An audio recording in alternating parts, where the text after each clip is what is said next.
Buenas tardes.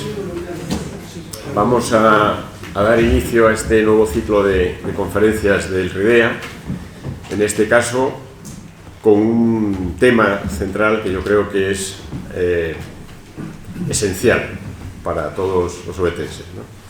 Yo muchas veces dudaba, cuando muchos de los artículos que escribí hablaba del corazón o del pulmón o del alma de Oviedo, y siempre tenía mis dudas, ¿no?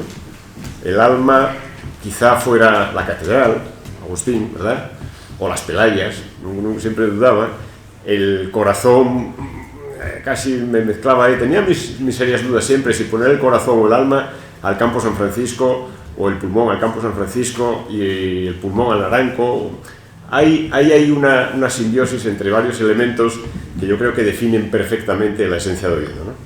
Y uno de ellos, sin embargo, por razones históricas, culturales, artísticas y yo creo que sobre todo sentimentales, es el Campo San Francisco, ¿no? Es tan nuestro que cuando hablamos del campo no hace falta poner ningún otro adjetivo ni ninguna otra definición. El campo, para los que nacimos en Oviedo, es mucho más que la fronda franciscana, es mucho más que bueno, por supuesto, un parque. En Oviedo muy pocos dirían el Parque de San Francisco porque ya le miras raro, dice este como mínimo es de Pallá del Norte, ¿no? ¿Y por qué? Pues porque en buena medida los que nacimos en Oviedo hemos crecido a la sombra del propio Campo San Francisco, sobre todo cuando daba más sombra que ahora, porque era un bosque en el que te metías dentro y no veías ni oías el tráfico de alrededor, ¿no? Por lo tanto, muchos recuerdos de infancia están vinculados al Campo San Francisco y eso marca, ¿no? Yo hay una frase que cada vez entiendo mejor, de Rilke, que dice que la auténtica patria del hombre es la infancia. Y oye, curiosamente, a medida que voy cumpliendo años, entiendo mejor esa frase y es curioso cómo volvemos, como dice la canción de Violeta Parra, uno vuelve siempre a los viejos sitios donde amó la vida, ¿no?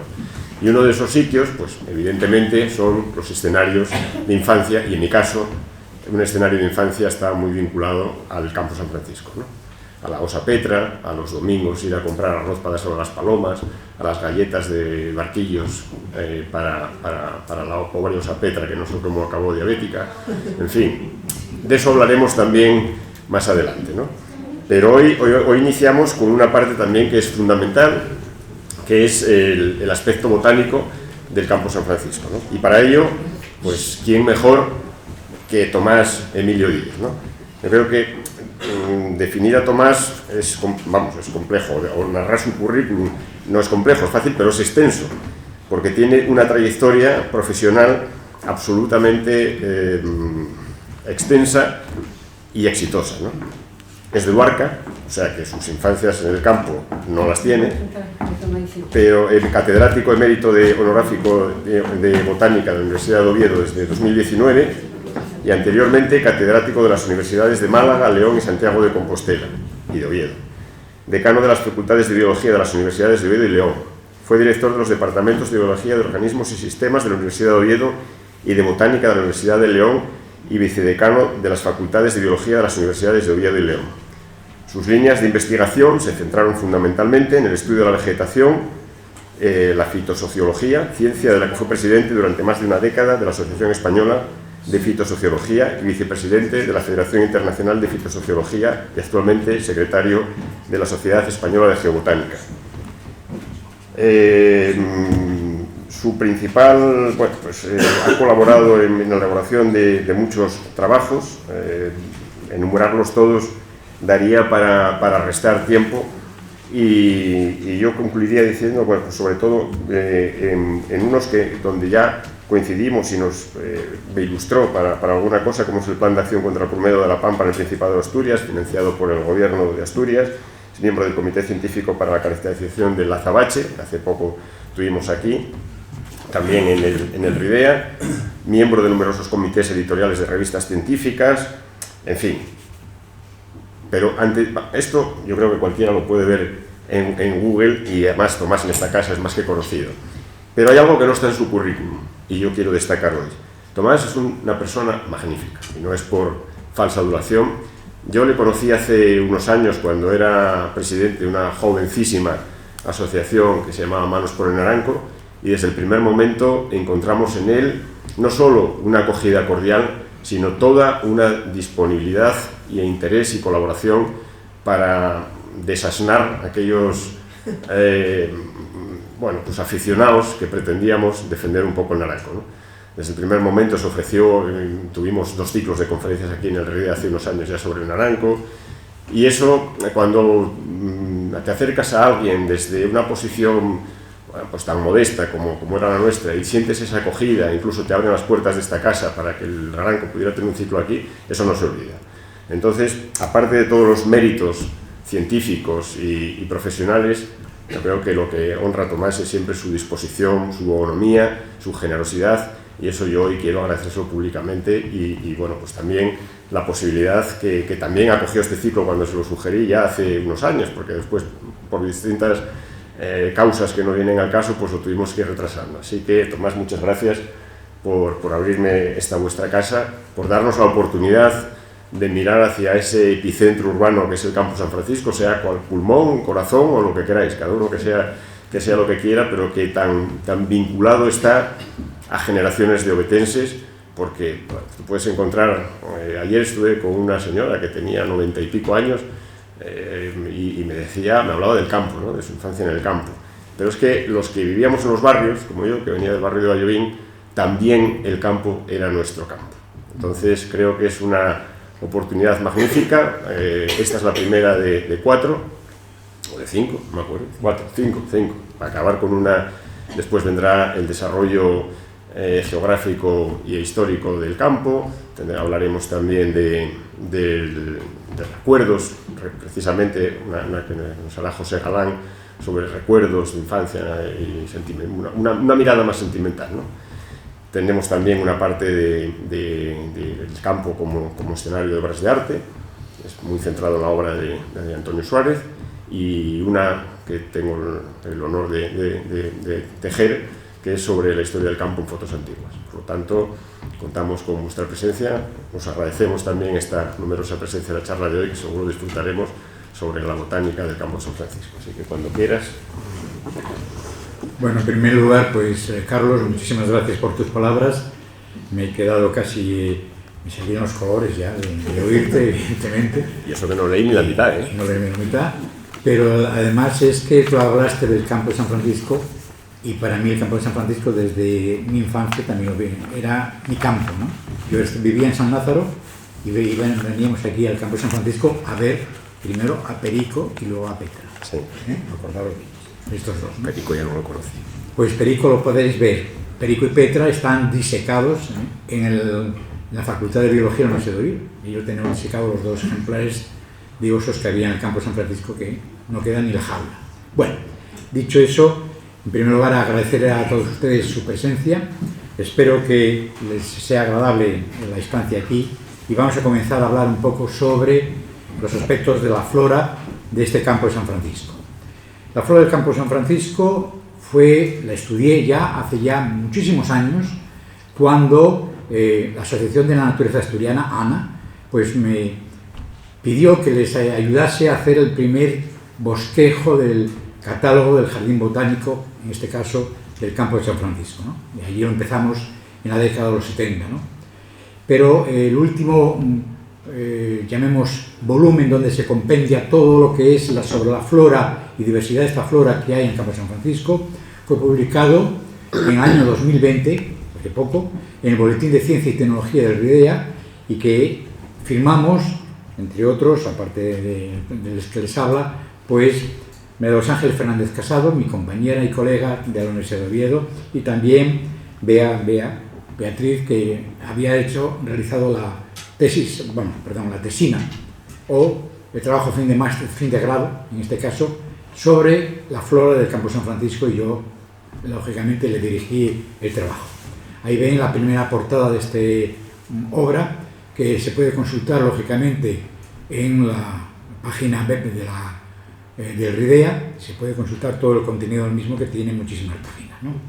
Bueno, dicho esto, también habría que señalar que, aparte del catálogo del Campo de San Francisco, hemos realizado durante estos últimos 10 años catálogos florísticos del Parque del Monteareo de Gijón Carreño, del Parque de Invierno de Oviedo, en el año 21, ¿no?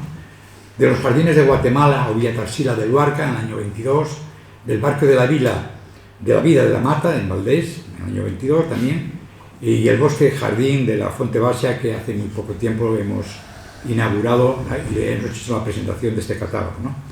Y también, al mismo tiempo, debido a los problemas medioambientales causantes de alergias producidas por el polen de determinadas plantas, hicimos distintos análisis sobre el Campo de San Francisco, sobre el Parque de Invierno de Oviedo y sobre el Jardín de la Fuente Basia de Valdés, de Luarca, para ver si habría problemas ambientales, alérgicos, por las plantas que allí existían. Luego lo comentaremos, ¿no? Dicho eso, pues lo que primero que hay que decir que es el Campo de San Francisco es un lugar de, como usted pone ahí, de gran relevancia para la ciudad por tener un gran valor ambiental, cultural y evidentemente turístico, ¿no? Como se ve ahí, se encuentra situado entre las calles Uría, Toreno, Santa Susana y Santa Cruz.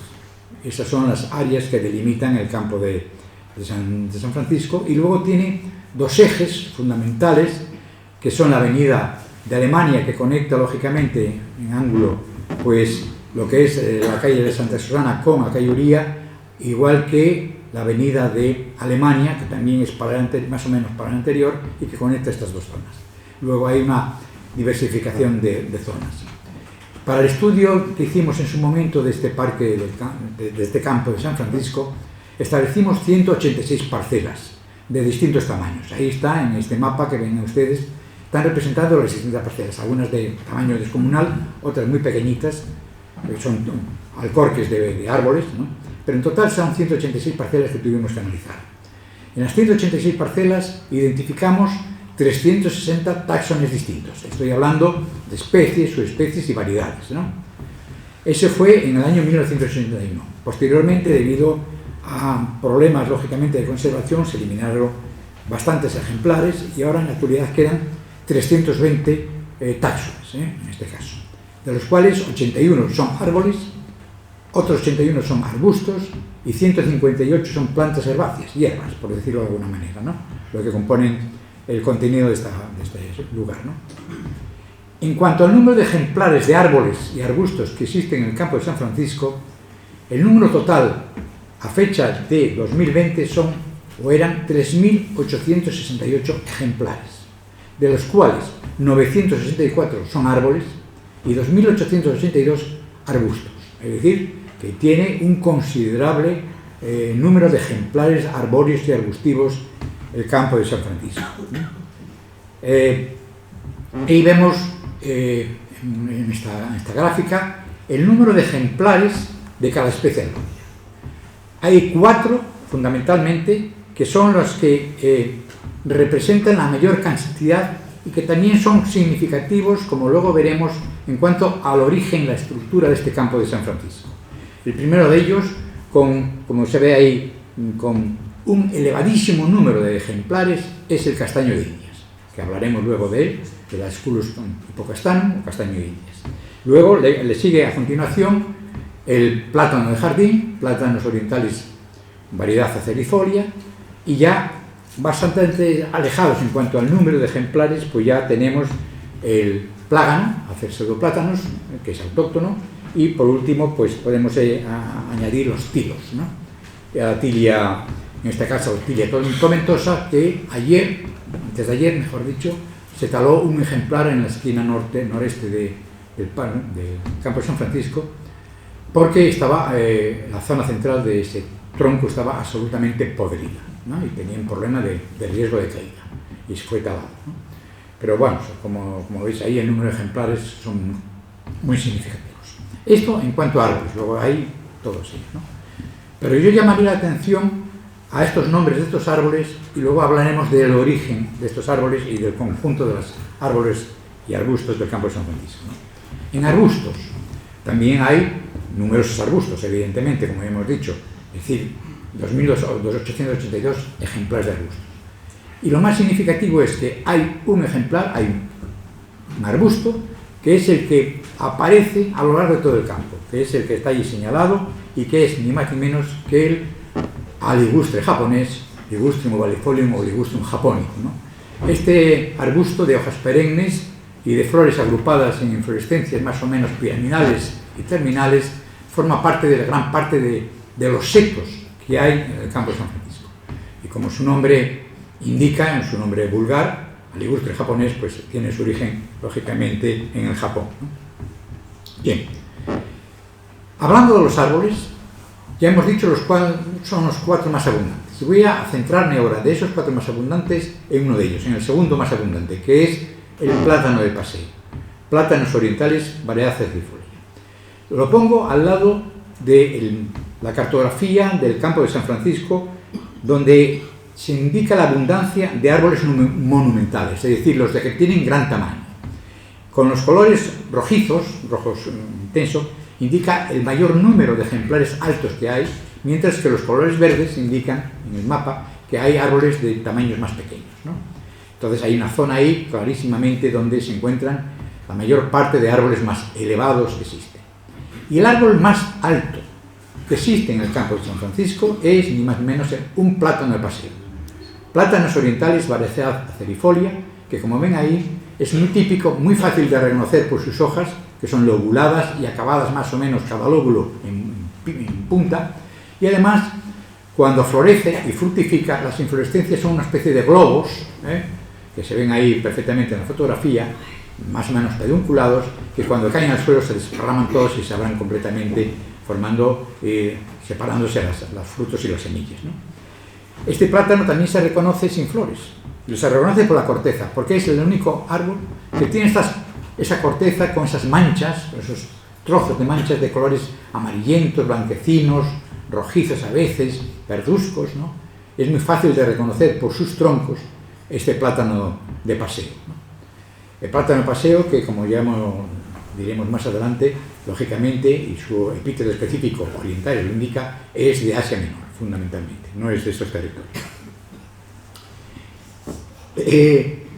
El árbol más alto que existe en este territorio es hay un ejemplar de plátanos orientales para variedad cercifolia, 32,3 metros de altura, que se encuentra situado, ahí lo ven ustedes, ese círculo azulado que ven ahí, es el antiguo parque canino, lógicamente ya abandonado, y ahí está el ejemplar más elevado que se ve aquí con esta flechita. Esta fotografía está sacada desde mi casa en la calle Santa Susana, entonces se ve que es el más alto de todos, este plátano de jardín, 32,3 metros, es decir, una altura de un edificio de 6 o 7 pisos. Ya hablaremos en su momento sobre el problema de la altura de los árboles en el campo de San Francisco. Bien, esto, ahí tenéis el ejemplar que estaba diciendo de este plátano de paseo, tan alto, tan elevado, con esos 32,3 metros de altura. El más grueso. Bueno, cuando digo el más grueso me estoy refiriendo al que tiene el diámetro del tronco a 1 metro del suelo, más grande, más elevado de todo el campo de San Francisco. Y es otro plátano de paseo, otro plátanos orientales variedad acerifolia. En este caso se encuentra situado en esta zona muy cerca, lógicamente, del Paseo de los Álamos, ahí está el círculo azulado, que casi no se ve porque está detrás de una de esas casetas donde se venden helados, ¿no? Entonces pues queda oculto detrás de ella. Pero tiene 5 metros 65 centímetros de diámetro, de perímetro, y lo tiene que la foto es esta, ahí lo ven ustedes. La pena es que no tengo ninguna persona al lado del tronco para que vean ustedes el tamaño relativo de una persona junto a este tronco enorme que hay de este plátanos orientales. Es el árbol más grueso que existe en el campo de San Francisco. Si ahora pasamos al más viejo, ¿cuál es el árbol más viejo que tenemos en el campo de San Francisco? Pues un carballo.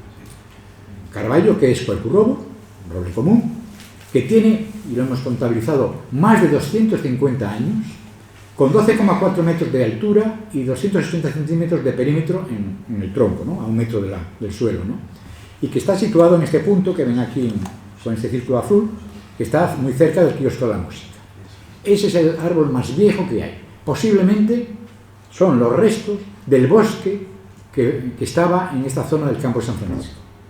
Los bosques de esta zona son carballeras, bosques dominados por carballos. fundamentalmente con fresnos, con plátanos, a veces es el suelo un poco silicio con abedules, y posiblemente sea este uno de los antiguos ejemplares del bosque que fue sustituido en parte por el campo de San Francisco. Ahí tenemos la fotografía de este ejemplar, con estas ramas retorcidas, viejas, y que se mantienen perfectamente. Bueno, también iba a decir, pero se reconocen muy bien los carballos, supongo que todos ustedes los conocen, por esas hojas lobuladas, esos frutos, esas bellotas pedunculadas, cuando hablo sobre los pedúnculos, ¿no? Y además que las hojas no tienen ningún pelo, es decir, son absolutamente glabras, sin pelos, ¿no? Es un carácter diferencial frente a otros robles que hay frecuentes en estos territorios del norte de España. Bien, de los árboles más abundantes ya habíamos dicho que eran 4, ¿no? El siguiente, o el más abundante de todos, lo habíamos dicho al principio, es el castaño de Indias. Aesculus hipocastanum, que ven ustedes ahí, que hay pues numerosísimos ejemplares en todo el campo de San Francisco y que tienen luego un problema asociado con el problema de las alergias polínicas, ¿no? El castaño de India se reconoce perfectamente, tiene hojas compuestas, ahí está más o menos saliendo todas del mismo punto, se lo llaman lógicamente centradas, ¿no? Y que luego tiene unos frutos, que son esas nueces que ven ustedes ahí, que salen de unas cáscaras espinosas, nueces que son venenosas, son tóxicas, no se pueden comer, evidentemente, ¿no? Pero vamos, la planta en sí mismo, como esas castañas, todo el mundo las reconoce y no son castañas, sino falsas castañas, pues normalmente las utilizaban, ahora ya no lo sé, para desinfectar la ropa. Las ponían en bolsas abiertas dentro de los armarios para eliminar los insectos, las polillas, etc. Era uno de los usos que tenía las castañas del falso castaño de Indias, o el castaño de Indias, ¿no? Esto sería el árbol más abundante que tenemos en el campo de San Francisco. El segundo sería el plátano, el plátano. El tercero sería ya un árbol autóctono de estos territorios, el Arce pseudoplátanos, arce o plátano, también muy conocido, muy fácil de reconocer por esas hojas que se parecen un poco al plátano de jardín, ¿no? Plátano, porque también son muy lobuladas, pero ya los lóbulos no acaban en una punta tan estrecha. Y además, cuando florece y fructifica, se reconocen fácilmente por sus frutos, que tienen esas dos alas, son las llamadas disámaras desde el punto de vista botánico, que son alados, que además tienen una función para la diseminación de los frutos y semillas. Cuando se cae del árbol, estas dos alas hacen que vaya girando sobre sí mismo el fruto, los frutos, ¿no? Y se alejen de la planta y caigan al suelo más lejos de donde están las raíces de la planta original. Es un sistema de germinación muy curioso, ¿no?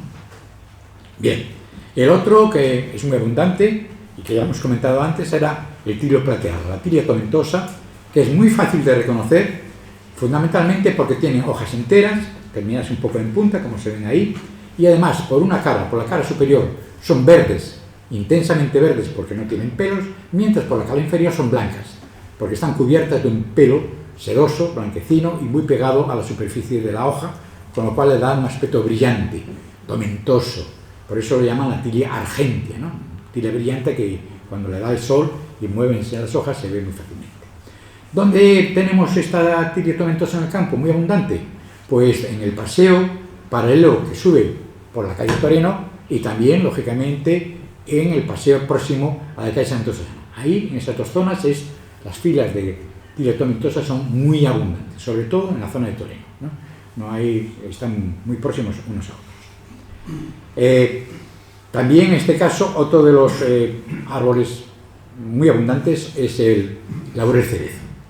Se llama laurel cerezo porque las hojas, que son perennes, son brillantes, son duras, parecen laureles, pero las flores aparecen en unas agrupaciones de inflorescencias, son flores blanquecinas pequeñitas, parecen cerezos, ¿no? Y por eso le llaman laurel cerezo, que es el Prunus laurocerasus. También forma parte de los setos de gran parte de la zona norte del campo, que tienen una altura, estos setos, que casi pueden llegar hasta los 2 metros de altura, ¿no? Y son muy llamativos y además fáciles de mantener, ¿no? Y luego tenemos, lógicamente, la magnolia grandiflora, los magnolios, que también son abundantes en todo, sobre todo en el Paseo Monbe, en en Paseo de los Álamos, ahí se plantaron no hace mucho tiempo pues unas hileras enormes de estos magnolios, la magnolia grandiflora, que se caracteriza, como su epíteto específico indica, grandiflora, porque las flores son enormes, pueden llegar a tener hasta los 20 centímetros de diámetro y son de color blanco. Las hojas también son perennes, son oscuras, un poco grisáceas por el cara inferior y muy verdes intensas por el cara superior. Es otro de los árboles. Pues bien, de todos estos árboles abundantes, el único que es autóctono de nuestros territorios es el Acer pseudoplanus.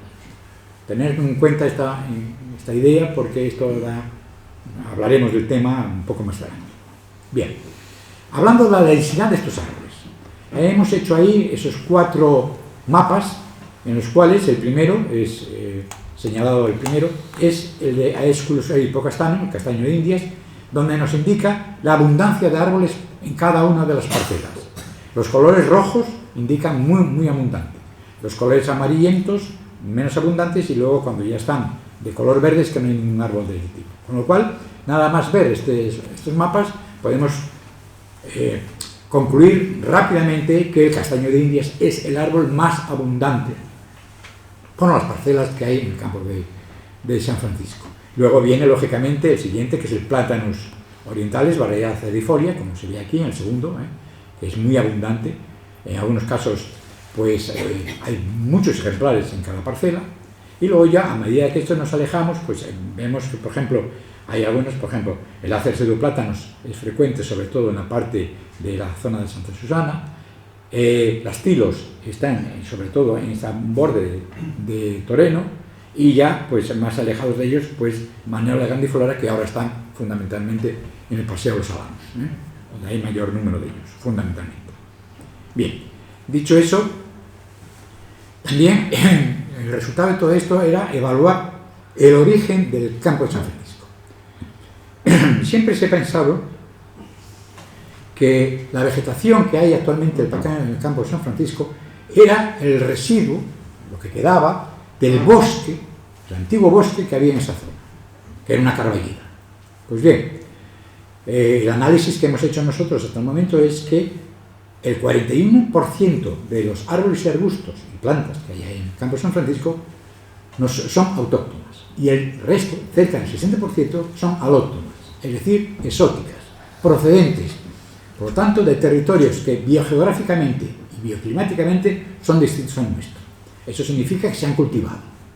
Por lo tanto, la mayor parte de los árboles y arbustos que existen en el campo de San Francisco se han cultivado para la creación del campo. ¿De acuerdo? Y solamente muy poquitos son el reflejo del bosque que había en ese territorio, lógicamente antes de que la creación del campo de San Francisco. Esa es la conclusión que habíamos sacado nosotros hace tiempo. Si ahora nos centramos en los árboles singulares del campo de San Francisco, de alguno de ellos, pues vamos a citar algunos de ellos, ¿no? En primer lugar, la Metasequoia diostroboides, Metasequoia de China, como su nombre vulgar dice, pues lógicamente es un árbol procedente de la China, es lógicamente de hojas perennes, y además muy singulares porque tiene las hojas en ramas opuestas. El único ejemplar que tenemos ahí, evidentemente, se encuentra muy cerca, lógicamente, del Paseo B, y como se ve en la fotografía, la iglesia de los Carmelitas al fondo, pues tenemos ahí este gran ejemplar que se conserva todavía y que de vez en cuando fructifica, que es algo muy importante, porque cuando un árbol se adapta a un medio, significa que ya puede florecer, ¿no? Y fructificar, evidentemente. Otro de los árboles muy interesantes, y esto he querido matizarlos, es el Sequoiadendron giganteum, la secuoya gigante de California. Este es el aspecto que tiene la secuoya gigante, que en este momento pues tiene una altura considerable, más de los 20 metros de altura. Hay varios ejemplares, y ahí, como ven en el mapa, las áreas, las zonas, las parcelas donde se encuentra la secuoya son estas de color morado. Pues tengan en cuenta dónde se encuentran las secuoyas, para luego, cuando le comente un poco el jardín botánico de la Universidad de Oviedo, pues hago una referencia a estas secuoyas, ¿no? Estas secuoyas, lógicamente, proceden de California, se cultivaron aquí, y ahora hay 4 o 5, unos tamaños muy considerables, ¿no? También, otra de las plantas de origen, lógicamente, exótico, es la Celcoga carpinifolia, el olmo del Cáucaso, también del norte de Irán y de Turquía y de Armenia, en el cual se encuentra muy cerca, lógicamente, del estanque, al otro lado del estanque, los patos, ¿no? Y que se caracteriza fundamentalmente, visiblemente, por las hojas. Parecen hojas de carpe, pero son mucho más delicadas, mucho más alargadas, acabadas en punta. De este ejemplar solamente hay uno. Y ahí está en perfectas condiciones de mantenimiento, ¿no? Y luego otro muy llamativo que les habrá llamado la atención porque es muy distinto al resto, es la cordyline. La cordyline de Nueva Zelanda, que es la Cordyline australis, que ahí tienen los 3 ejemplares que hay al lado, lógicamente, de la zona donde se encuentra situado el edificio, donde se encuentra la biblioteca, en este caso, y ahí tenemos los ejemplares con ya floridos, ahí lo ven las flores, que son muy llamativas, y las hojas que aparecen agrupadas en una especie de racimos finales, ¿no? Muy llamativos. Este es el cordyline, ¿no? Y aparte de estos podríamos citar también otra importante, que es muy rara en el campo de San Francisco, ahora es más frecuente porque se está cultivando en muchos parques y jardines de Oviedo y de Asturias, que es el Ginkgo biloba. El Ginkgo, también conocido como árbol de los 40 escudos. El Ginkgo biloba tiene este epíteto específico de biloba porque las hojas son bilobabas, tienen 2 lóbulos muy manifiestos, muy llamativos. Es quizás el árbol más antiguo que existe en el mundo en estos momentos, es un fósil viviente, ¿no? Data algunos de ellos, ejemplares que existen en China de hace 270 millones de años, los ejemplares que le dieron lugar, evidentemente, y de forma natural solamente se conserva en China en estos momentos. Aquí en Oviedo pues hay varios ejemplares, en Campillín ya han plantado algunos, también cerca de la Facultad de Geología también hay otros cultivados de Ginkgo bilobas, y se llama el árbol de los 40 escudos porque costó 40 escudos a los ingleses que se lo llevaron desde China, estoy hablando del siglo XIX, de China a la Gran Bretaña. Ese fue el coste, y por eso lo llamaron el árbol de los 40 escudos. Es una forma muy simpática de llamar al Ginkgo biloba, ¿no? Pues bien, tenemos este ejemplar que está exclusivamente en esta esquina que se ve aquí al fondo de color verde, en un parterre que hay en el cruce de las calles Santa Susana con Toreno. Ahí está colocado varios Ginkgo bilobas. También otro de los árboles que también les llamaría la atención es la palmera canaria, Phoenix canariensis, que está situado aquí, en esta zona que se ve aquí, esa zona roja, ahí está el Phoenix canariensis, muy llamativo porque es la palmera canaria típica de las Canarias, y que aquí existen 2 ejemplares muy vetustos, muy antiguos, de los cuales lógicamente ya comentaré luego alguna cuestión sobre los mismos, ¿no?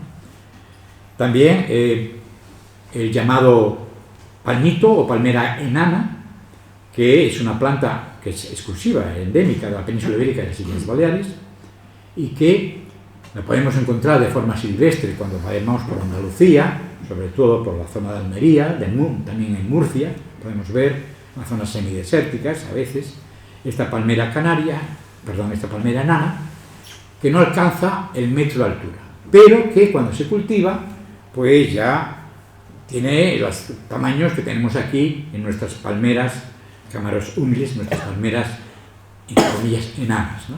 Estas palmeras, ¿dónde las tenemos en el campo de San Francisco? Pues muy bien, en las proximidades, lógicamente, del Paseo Bombé, hay varios ejemplares, 3 o 4, y también en la parte ya del Paseo de los Álamos también hay un par de ejemplares de conservas tamaños, algunos llevan hasta los 3 metros y pico de altura, que significa están cultivados, ¿eh? Los que son silvestres no llegan al 1,5 metros de altura, evidentemente por eso se llaman palmeras enanas, pero son muy llamativas, son muy fáciles de reconocer, ¿no?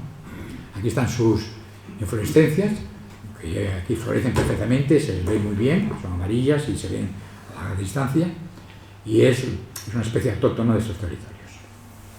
Bien, pasando a otro grupo de plantas, son las llamadas plantas protegidas. ¿Protegidas por quién? Lógicamente, por la legislación autonómica, o bien que se les consideran protegidas por distintos autores, ¿no?, que nos han estudiado.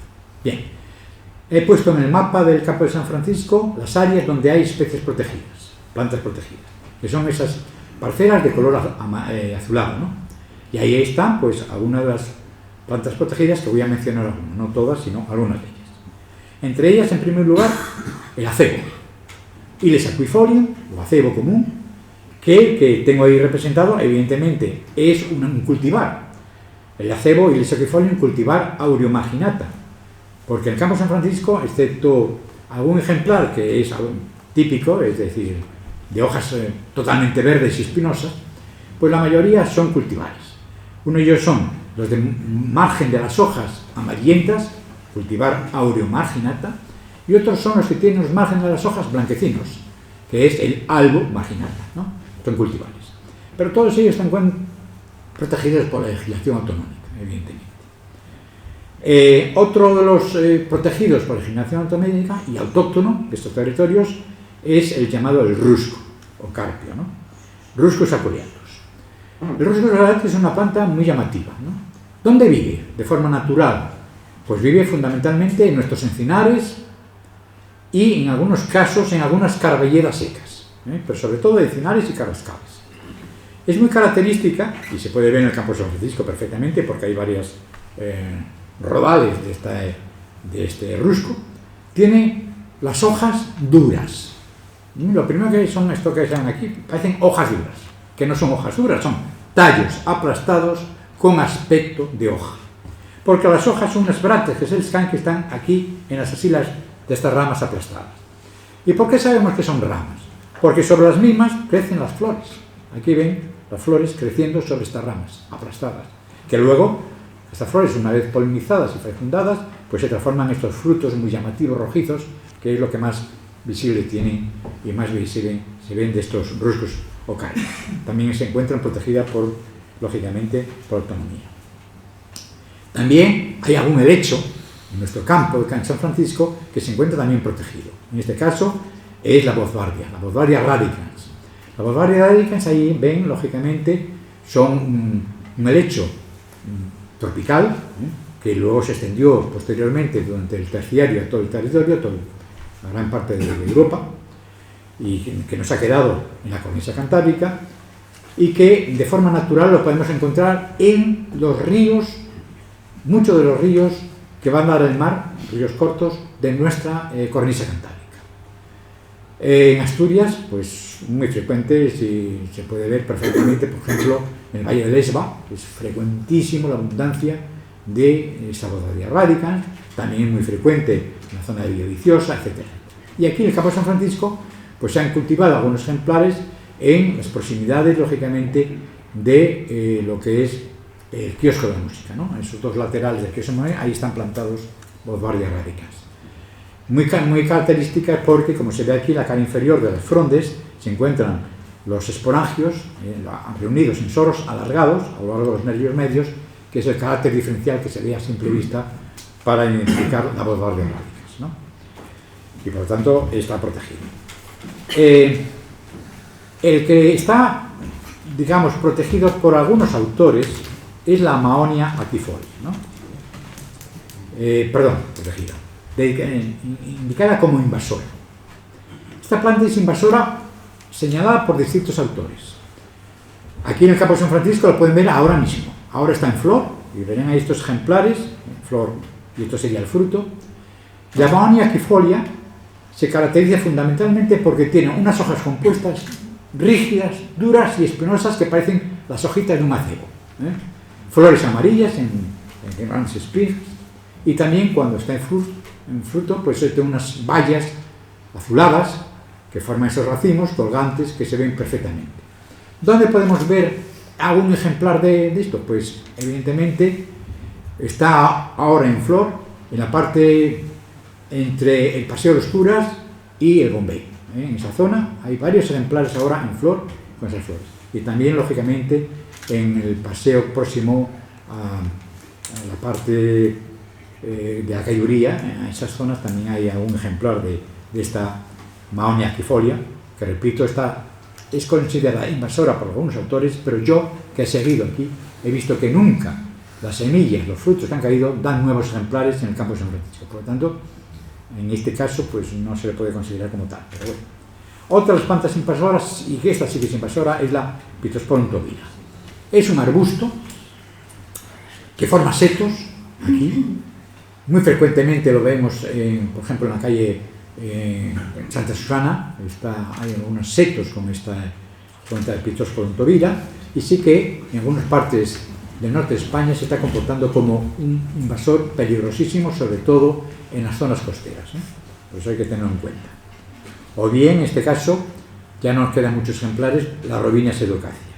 La Robinia es un árbol, sí, muy peligroso para sobre todo cuando se cultivan las proximidades de formaciones arboladas, que acaban con ellas, y se caracteriza porque tiene hojas compuestas, con foliolos más o menos ovalados y flores blancas que cuelgan.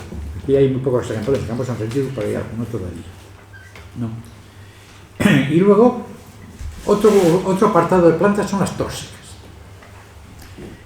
Y por eso hay que conocerlas bien, para no tocarlas, como digo yo, ¿no? Una de ellas, que está muy a mano, perdón, es la denominada Fuchsia japonica, ¿no? La aralia. La aralia se encuentra fundamentalmente en unos parterres que hay tocando con la calle Santa Susana. Tiene una altura de 1 metro que se ve perfectamente.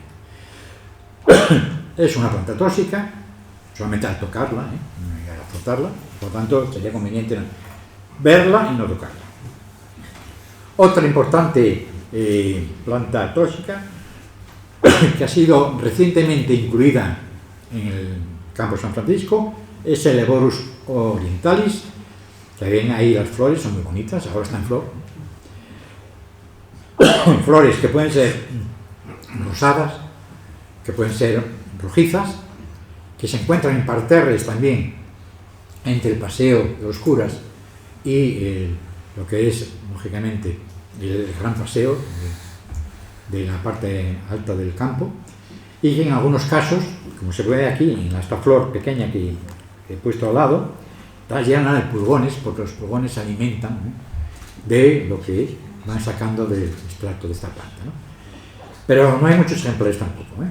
Aunque sea tóxica, con tal de verla y no tocarla es importante. Y luego está, lógicamente, el tejo. La subacata es una planta protegida y tóxica. Ahí tenemos una rama de un tejo. Hay muchísimos tejos en el Campo San Francisco. Cuando digo es tóxica no al tocarla en este caso, sino al tragarla, ¿eh? Por eso, lógicamente, no hay que consumirla. Entonces, los pájaros se alimentan de los tejos. ¿Pero de qué se alimentan? De la única parte del tejo que no tiene toxinas, que es esta zona carnosa que rodea como una cúpula a las semillas. Esa no tiene toxinas. En cambio, ramas, hojas, semillas sí las tienen. Y por eso, en este caso, aunque se toca el tejo no pasa nada, pero no se puede ingerir, evidentemente,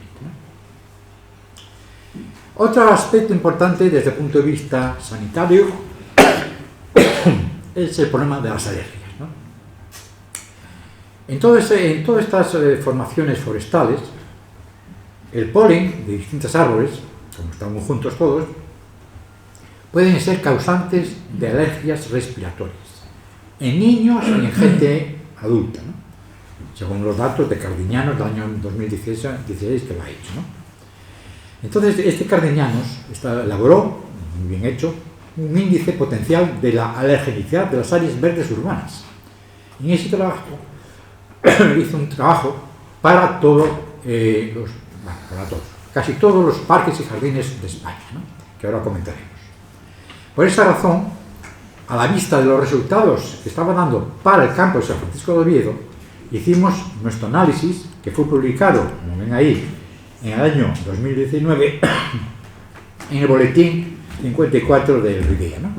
Entonces, ese es el punto muy importante por eso. Vale. Significa, ni más ni menos, que ahora lo pongo aquí, Cardiñanos estableció, muchísimas gracias,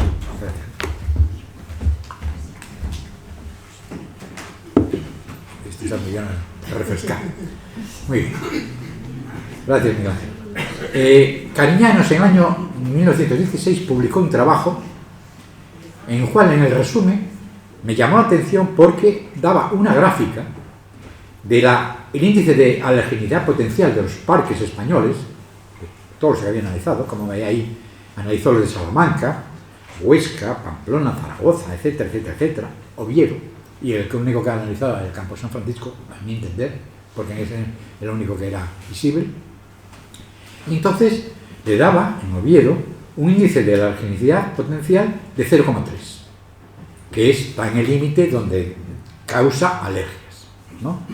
Evidentemente hay otros parques mucho más, con capacidades de alergias mucho más pronunciadas que la nuestra, por ahí los de Salamanca, la de Huesca, Pamplona, Zaragoza. Pero bueno, lo que queríamos era asegurarnos de que esto era real, y entonces nosotros lo que hicimos fue un estudio basándose en sus mismos criterios, que eran fundamentalmente establecer una serie de valores sobre la estrategia de polinización de las plantas, que ahí ven los valores que se aplicaban, sobre la duración del periodo de polinización y sobre el potencial alergénico de cada planta.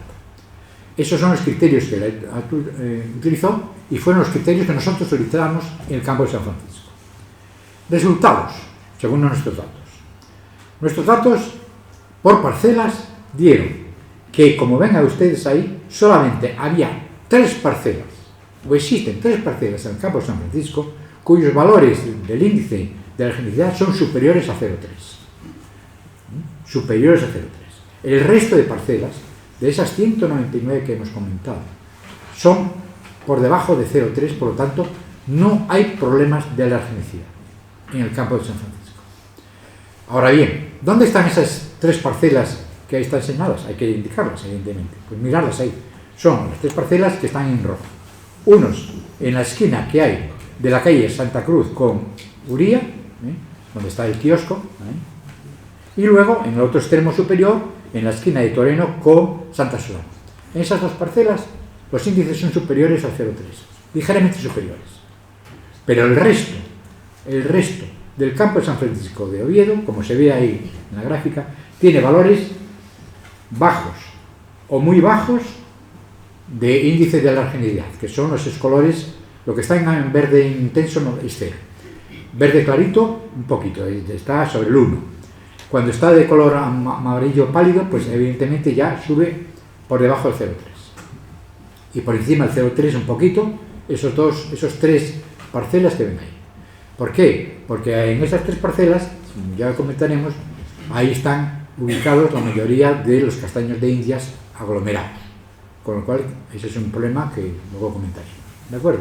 Por lo tanto, desde el punto de vista sanitario, el campo de San Francisco no tiene problemas de alergenicidad causada por el polen, ¿no?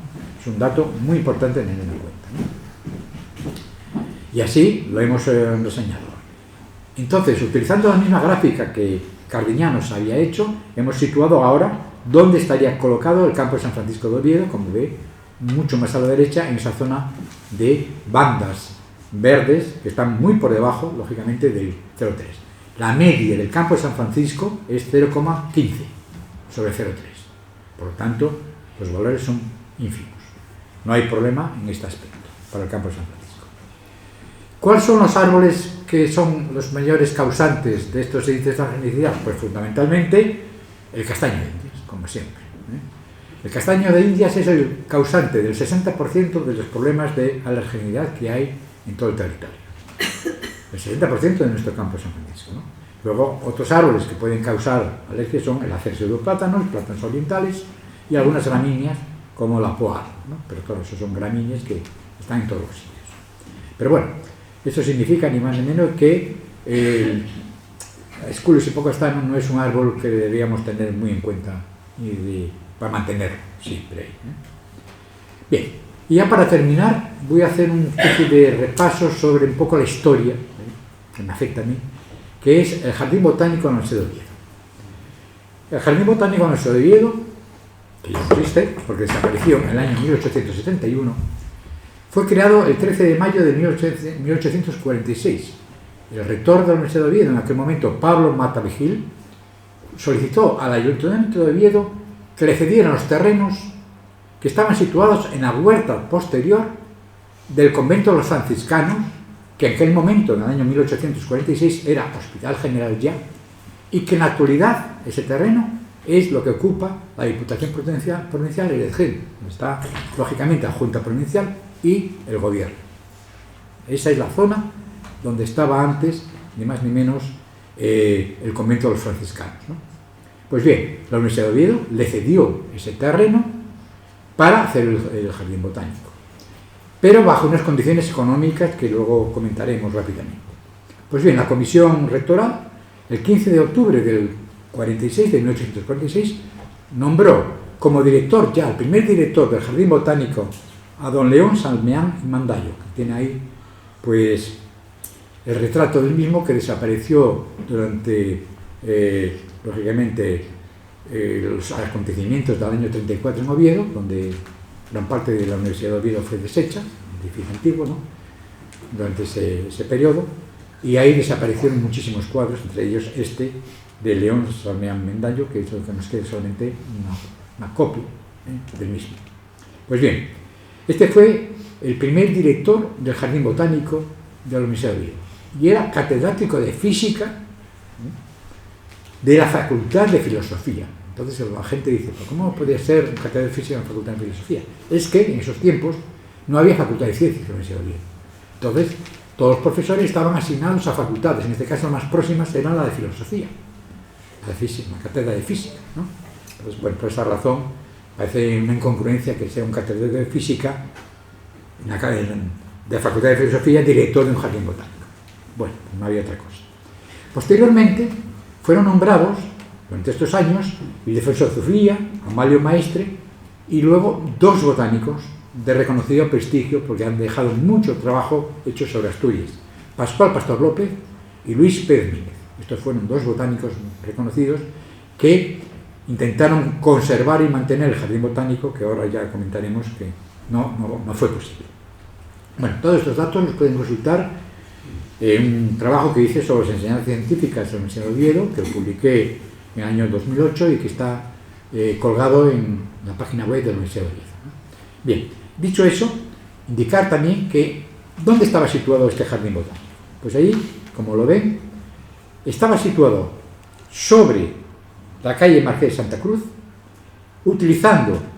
ocupando una parte de lo que es la zona central donde está ahora la estatua del Angelín, ahí en el centro, y luego aquí donde está el edificio de servicios, y la zona donde está el antiguo estanque que había ahí, circular, ¿no? Pues esta zona, ni más ni menos, esto es la avenida de Alemania, es donde estaba situado el jardín botánico de la Universidad de Oviedo.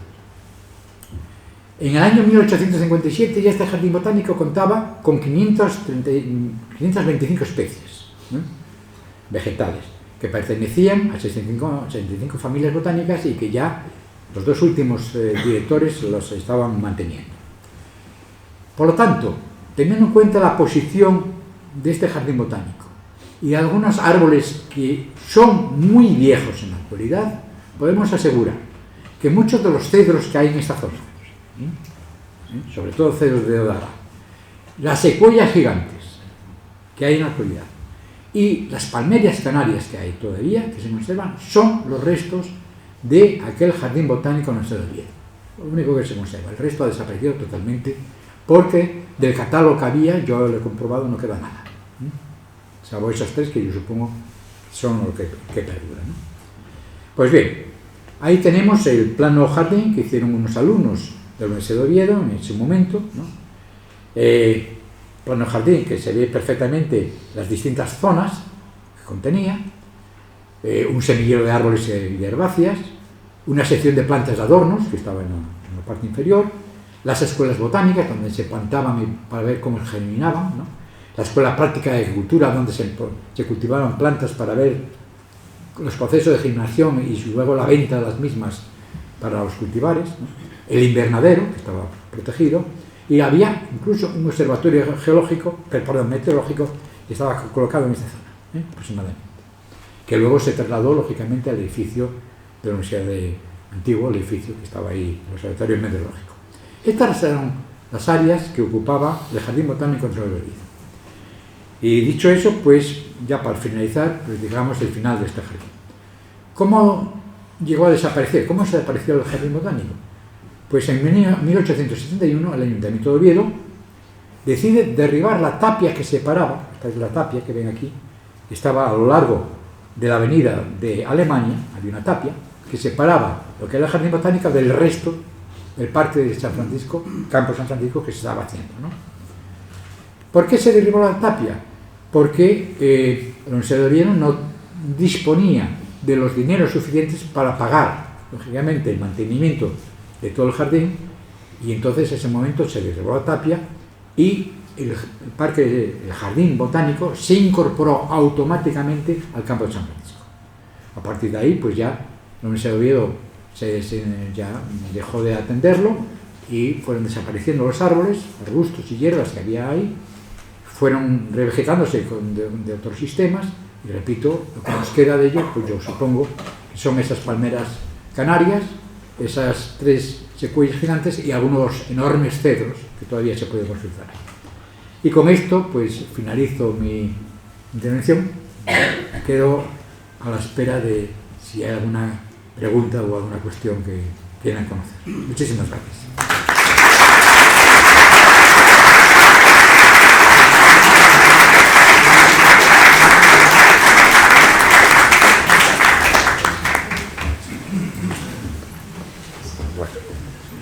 Creo que concluiremos todos que ha sido una magnífica presentación, con rigor, como siempre es habitual en todas. Si alguien quiere hacer algún comentario, alguna pregunta. Sí. Bueno, en primer lugar, tengo que felicitar al conferenciante porque una vez más, ya son muchas, nos dan una lección magistral y sobre todo lo que manifiesta es un enorme esfuerzo, no solo conocimiento, porque estas presentaciones tienen un aparato gráfico y documental extraordinario, detrás del cual tiene que haber mucha dedicación a la propia información. Y una pregunta fundamental es, ¿qué futuro conviene para el campo de San Francisco? ¿Qué conviene gestionar? ¿Qué hay que dejar y qué hay que cuidar? ¿Qué es lo que hay que replantar? ¿Es suficiente la densidad arbórea existente o es insuficiente? En fin, todo lo que significa que el campo tenga futuro y que no vaya poco a poco pues, perdiendo componentes y empobreciendo. Bueno, pues agradezco mucho tu intervención y la pregunta porque es clave en este momento, ¿no? Vamos a ver. El Campo de San Francisco de Oviedo es, de los que yo conozco unos cuantos, uno que tiene los ejemplares arbóreos más altos que existen. Es decir, solamente acercándose y ponerse mirando hacia arriba se ve la altura que tienen estos ejemplares. Por lo tanto, es un aspecto muy llamativo, muy valorable de lo que es el Campo de San Francisco. Ahora bien, los árboles más altos, ¿cuáles son? El más alto, ya hemos comentado, los más altos son los plátanos de jardín. Es decir, los plátanos acerifolia, orientales variedad acerifolia, que no son autóctonos. Y luego están los castaños de Indias, Aesculus hipocastano, que también no es autóctono. Vale.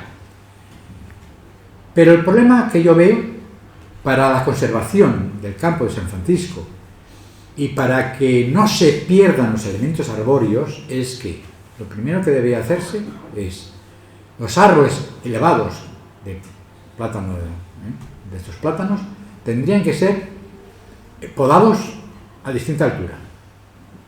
Y digo podados porque son los más altos, porque la madera de los plátanos de jardín, es una madera muy frágil. Y se está notando, lo he notado el otro día cuando vinieron los fuertes vientos. Yo iba por el Campo San Francisco, que está al lado de mi casa, iba viendo lo que había en el suelo. Y lo que había en el suelo, después de la rama, después del viento, son las ramas del plátano acerifolia, rotas. Porque la madera es muy frágil. Y cuanto más altura, más fácil es la fragilidad. Porque tienen muchos años estos árboles. Tienen muchos años para su vida. Algunos tienen 80, 90 años, que ya es para estos árboles. Entonces lo que hay que hacer en estos árboles altos es podarlos, para evitar que se desplomen. Y si hay algún árbol que hay que eliminar, evidentemente, como hemos visto que hoy, antes de ayer, eliminaron un tilo, hay que reponerlos. Hay que reponer los árboles que se quitan, y arbustos, aunque eso ya tiene menos problema. ¿Y con qué hay que reponerlos?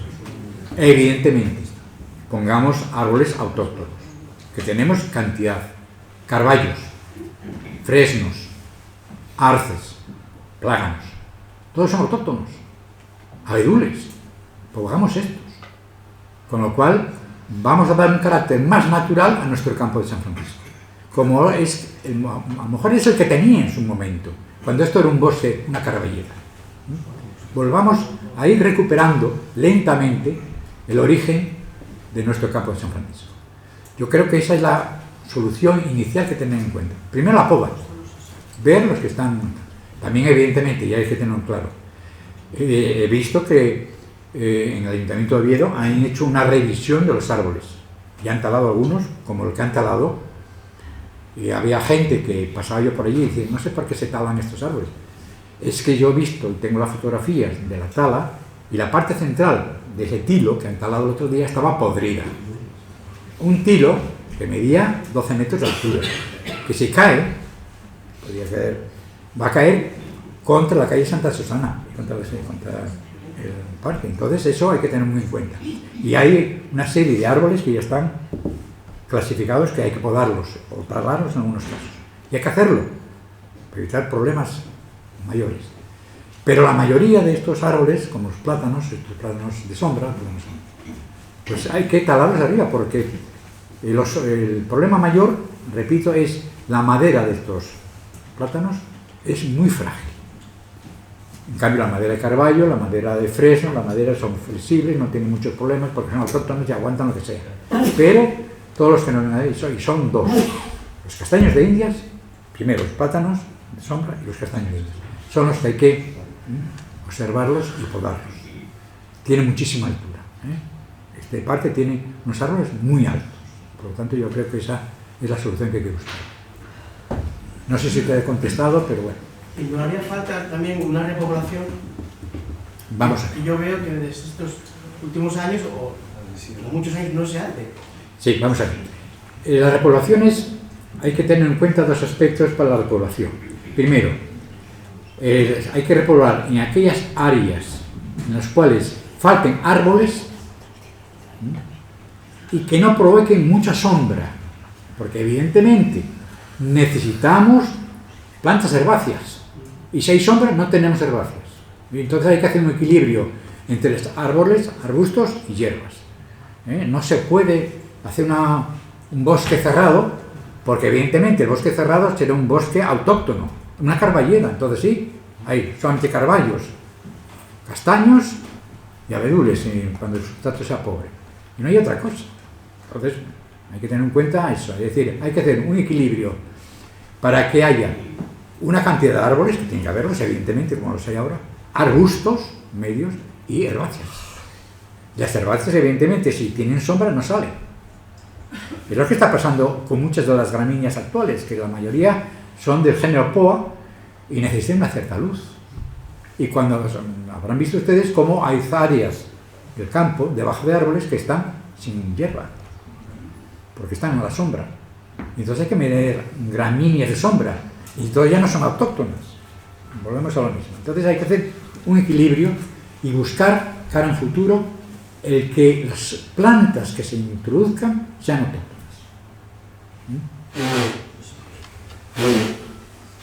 Sí. Yo quiero preguntar dos cosas. La primera es que me llama la atención, no sé si será Naya, rojita o algo así, y quisiera que me hablara sobre ese ejemplar. Es uno que hay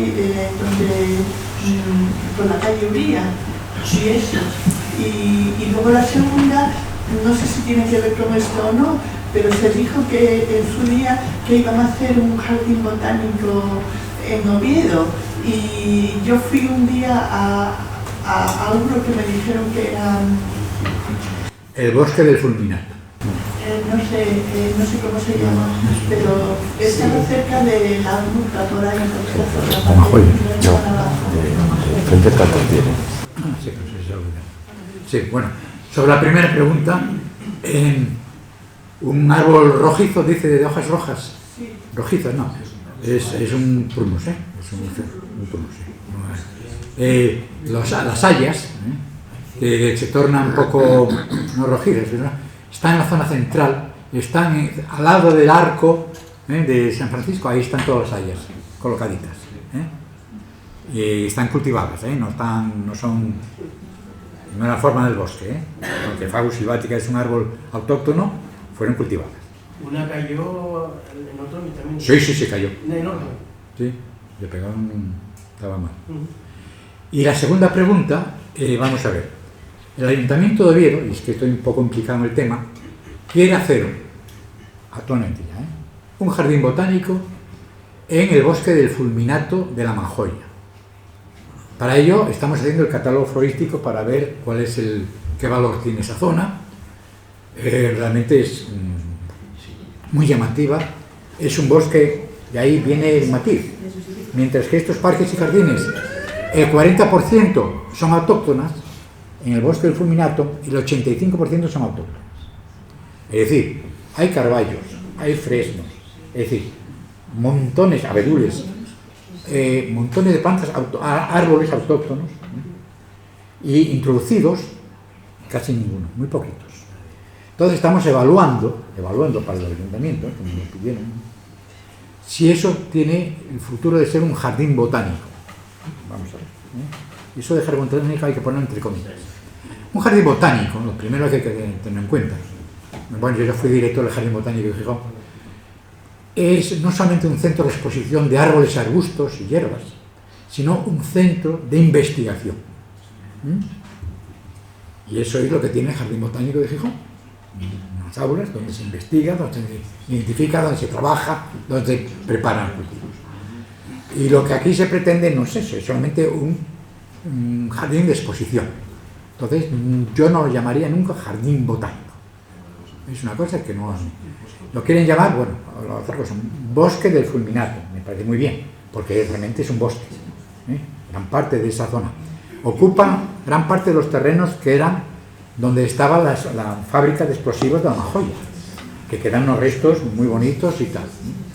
Y que se mantuvo el bosque para evitar las ondas explosivas que yo lo he sufrido en mi casa cuando explotó en el año 56. Mi hermano está ahí tan presente. En el año 56 explotó, 56 o 57. 57.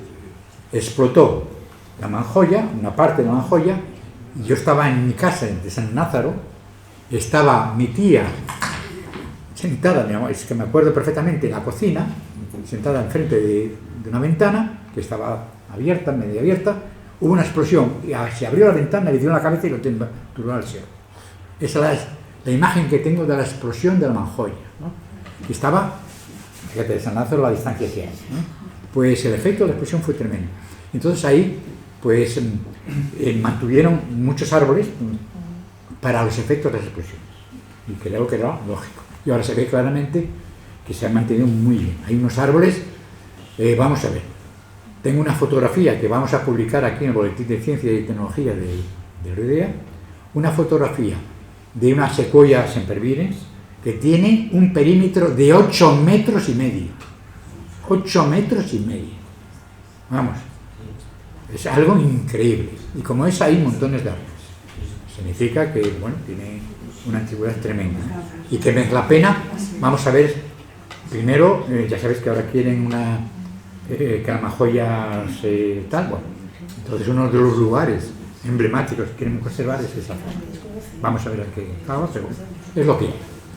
Es lo único que sé realmente de un jardín botánico actualmente. Se llamó en su día al que está donde el Tartier. Sí, el Parque del Oeste, lo Parque llamaron del jardín botánico. Sí, también, pero bueno, eso rápidamente se acabó. Sí. Bueno, en primer lugar, quisiera felicitarle por la magnífica conferencia que nos ha dado por aquí. Muchísimas gracias. Y en segundo lugar, quisiera saber su opinión de experto, cómo calificar el efecto que pueden tener las agresiones naturales, algunas, estorninos, por ejemplo, o las agresiones artificiales motivadas, por ejemplo, por el uso del campo de San Francisco, con sus toldos, con sus todos los artificios que se ponen. ¿Cuál puede ser el futuro para los árboles del campo heridos en las zonas? La primera es el problema de los estorninos. Vamos, yo es que como vivo al lado del campo, me los conozco, me los sufro continuamente, los estorninos en la época, ¿no? Las bandadas de estorninos son tremendas, ¿eh? Cantidades, yo tengo fotografías donde el cielo casi se oscurece de cantidad de estorninos y hierbas.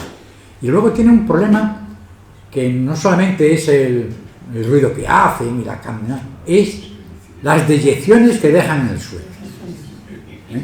No solamente los paseos que te pones ahí, pasas por ahí por las mañanas y pones perdido, sino esas deyecciones, esa cantidad de nitrógeno que cae en los parterres está causando un proceso de toxificación del suelo.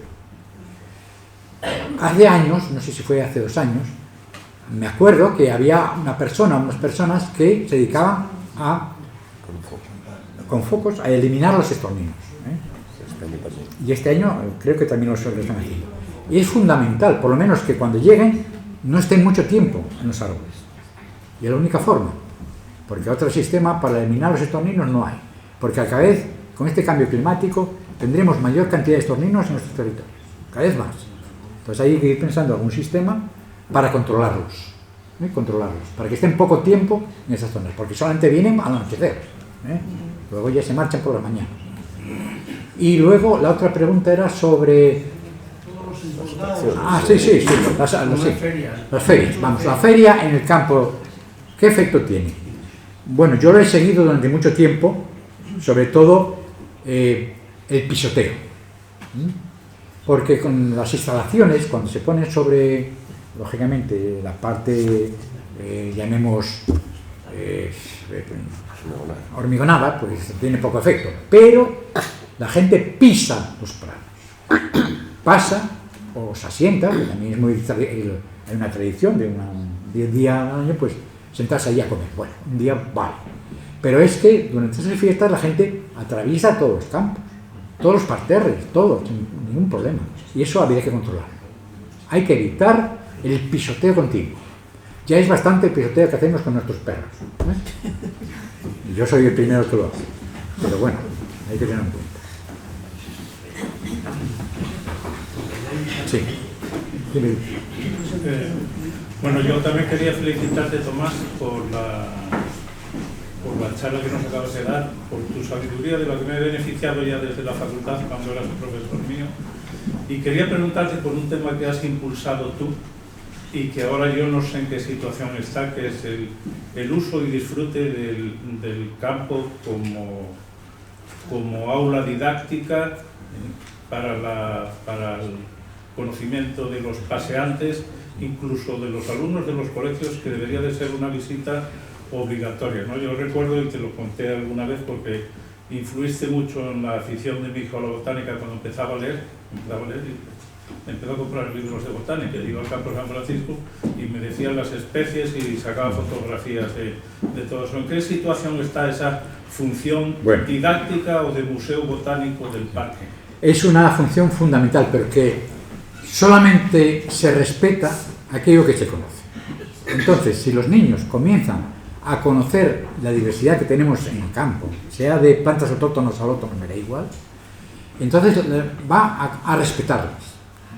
Entonces, hemos creado una serie de recorridos, que cada vez vamos a ir funcionando más.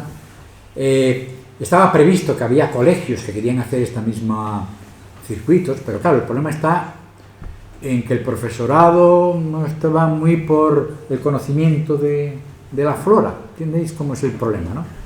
Entonces, se podría establecer, posiblemente, como algún centro, como unos recorridos sistemáticos una vez al mes, 2 meses, con gente, colegios, gente que quiera asistir, y dar un recorrido como el que vamos a hacer el próximo día con este ciclo, por el campo de San Francisco, viendo una serie de hitos, no solamente de flora, sino también, lógicamente, históricos, hitos evidentemente, de estatuas y de restos que hay allí, muy interesantes todo ello, ¿no? Y que se podía hacer. ¿Cómo podríamos institucionarlos?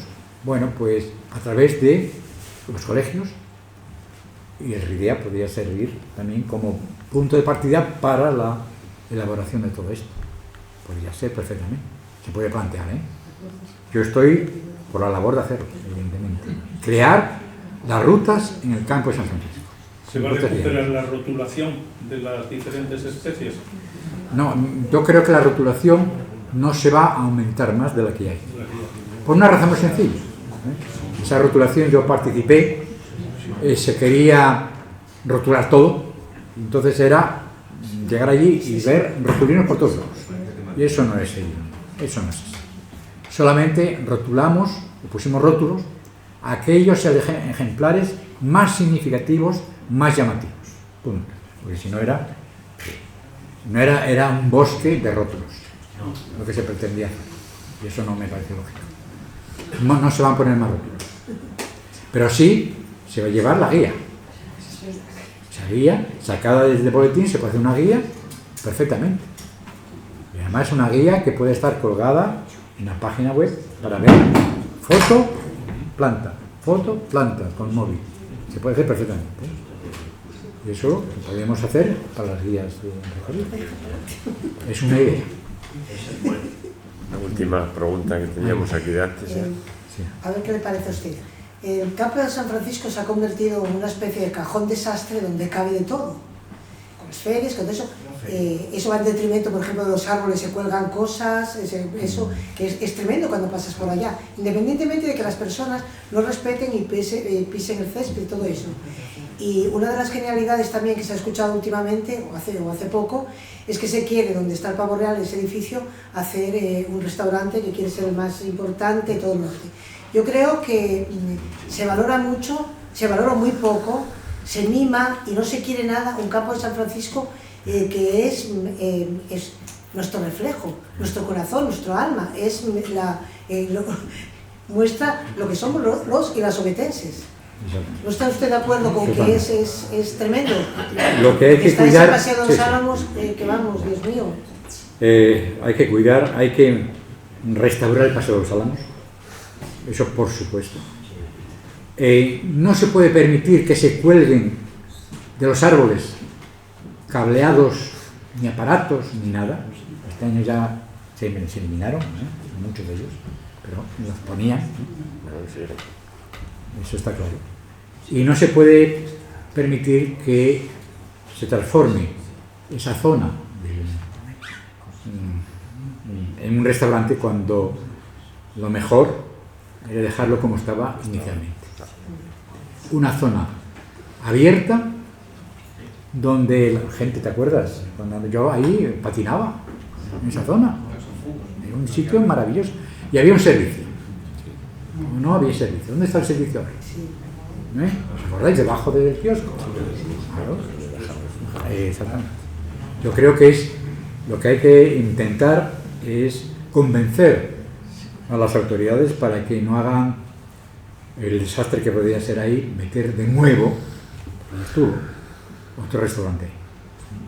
Como mucho, dejarlo como está para un aula didáctica del campo de San Francisco. Eso sí, ¿te acuerdas que allí había dentro, dimos charlas y tal sobre el campo de San Francisco? Como aula didáctica yo lo mantendría, de Pavo Real, no otra cosa. Y se debería permitir la infraestructura del campo de San Francisco, todo lo que son avenidas, enlaces y demás, ser horadada continuamente con las ferias, que están todo el suelo lleno de pernos, de todo, un desastre. Luego se quejarán lo mismo que el paseo. El hormigón no es muy perjudicial. Evidentemente, vamos a ver, la sustitución del hormigón por otro material es costosísimo en este momento. Primero, porque el hormigón hay que sustituirlo por algo que permita andar a la gente. No se puede poner grava, porque daros cuenta que el campo de San Francisco tiene una inclinación. Y si ponemos grava, ya lo hemos sufrido, yo lo he sufrido, la grava se mueve con el agua. Y entonces no puede ser grava. ¿Qué elemento hay para hacer los caminos. No me pongamos asfalto, porque no. Pues entonces, yo tantearía mucho el cambiar de momento el hormigón. No lo tocaría, por si acaso. No vaya a ser peor el efecto, ¿no? El cambio que mantenerlo. Antes no lo había, impermeable. Sí, no había. Pero ¿qué es lo que había? Poca gente que circulaba por ahí. Yo lo he vivido. Y yo me he caído. ¿Me agrava? ¿O no? Bueno, pues reiterarles el agradecimiento por su presencia y emplazarles el jueves que viene a otra charla segunda del desarrollo histórico.